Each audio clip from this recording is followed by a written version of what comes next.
Қазақ шоу-бизнесіне тағы бір әнші қосылды, ендеше таныс болыңыздар.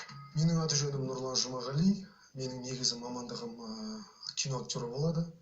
Бірақ былтырдан бастап өзімнің жүрек қалауыммен осы әншілікті қолға алдым.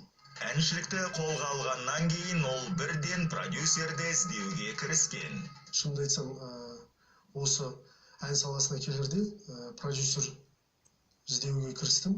Бірақ енді бастапқыдан дегенде өзім сол Ерік Тастенбеков ағамызды қалағам.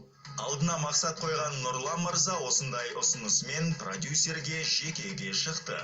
Ерік Тастенбеков ағамызға қоңырау шалып, кездесуді ұсындым.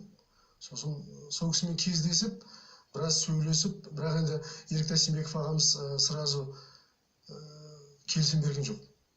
Ол айтты, әндеріңді жібер, даусыңды естейін, сенің ән айту қабілетіңді көрейін деп. Ең қызығы, көп ұзамай Ерік мырза әншіні қол астына алып бейнебаян түсіруді шешті.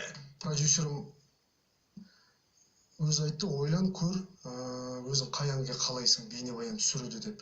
Сосын мен бірден айттым, рұқсат болса осы Адал бол әніне түсірсек. Неге десеңіздер, өзіме жаныма, жүрегіме жақын ән болған соң, лирикалық ән болған соң, соны таңдадым. Айта кетейік, Нұрлан мырза актер, бірақ негізгі мамандығында ол тастамайды. Онда ешқандай, мысалы деген қарсылық жоқ.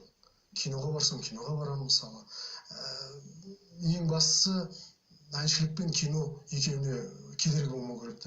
Ал қазіргі таңда Нұрлан Жұмағали ізденуде, сондықтан жаңа туындыларын күтіңіздер, ендеше шығармашылық табыс тілейміз.